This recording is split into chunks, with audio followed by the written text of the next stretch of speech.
നമസ്കാരം. Raf talk ഫുട്ബോളിലേക്ക് ഏവർക്കും സ്വാഗതം. ലൗട്രോ മാർട്ടീനസ് ഇന്നലെയും അദ്ദേഹത്തിൻ്റെ വക ഗോളുണ്ട്. വേൾഡ് കപ്പിനുള്ള അർജൻറ്റീനയുടെ വജ്രായുധമാണ്. ഇന്നലെ ജിനോവയ്ക്കെതിരെ 2-1 ഇന്റർ മിലാൻ വിജയിക്കുമ്പോൾ അദ്ദേഹം ഗോളടിക്കുന്നു. ടീം ഇപ്പോൾ മികച്ച രൂപത്തിൽ മുന്നോട്ട് പോവുകയും ചെയ്യുന്നു. ഇപ്പോൾ ഇറ്റാലിയൻ സീരിയെ നോക്കുകയാണെങ്കിൽ ഇന്റർ മിലാനാണ് ഒന്നാം സ്ഥാനത്ത്. 15 കളികളിൽ നിന്ന് 33 പോയിൻറ്റുമായിട്ട് അവർ ഒന്നാമത്. എസ് സി മിലാൻ തൊട്ട് പുറകിലുണ്ട്. കട്ടക്കുള്ള പോരാട്ടമാണ്. ഗോളടിയുടെ കാര്യത്തിൽ ലൗട്രോയാണ് ടോപ്പ് സ്കോറർ. 8 ഗോളുകളുമായിട്ട് ലൗട്രോ ഒന്നാമത്. 7 ഗോളടിച്ചുകൊണ്ട് ക്രിസ്ത്യൻ പുലിസിച്ച് മിലാൻ്റെ താരം തൊട്ടുപുറകിലുണ്ട്. ഹക്കാൻ ചലനോളുവിന് 6 ഗോളുകളുണ്ട്. സോ നല്ല പോരാട്ടം അവിടെ നടക്കുന്നു. അതോടൊപ്പം നമ്മൾ അറിയേണ്ട ഒരു കാര്യമുണ്ട്.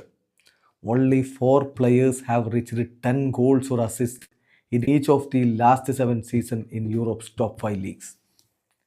യൂറോപ്പിലെ ടോപ്പ് 5 ലീഗുകളിൽ 10 ഗോളുകളും അസിസ്റ്റും എന്ന് പറഞ്ഞാൽ ഗോൾ കോൺട്രിബ്യൂഷൻസ് 10 ഗോൾ കോൺട്രിബ്യൂഷൻസിലേക്ക് എത്തിയിട്ടുള്ള താരങ്ങൾ കഴിഞ്ഞ 7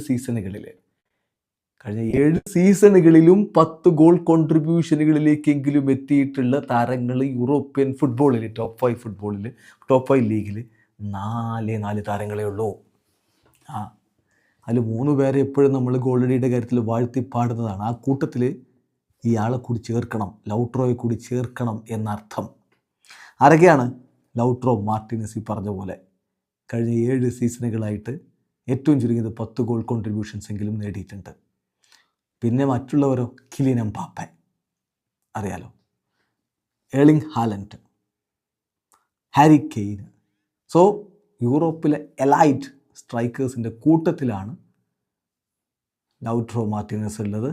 ഈ ഫോം അദ്ദേഹം തുടരുകയാണെങ്കിൽ തീർച്ചയായിട്ടും അർജൻറ്റീനയ്ക്ക് അടുത്ത വേൾഡ് കപ്പിൽ ഏറെ പ്രതീക്ഷിക്കാവുന്നതാണ്. വീഡിയോ അവസാനിക്കുന്ന ഫുട്ബോൾ ലോകത്തെ കൂടുതൽ വിശേഷങ്ങളുമായി റാഫ് ടോക്സ് വീഡിയോ എത്താം.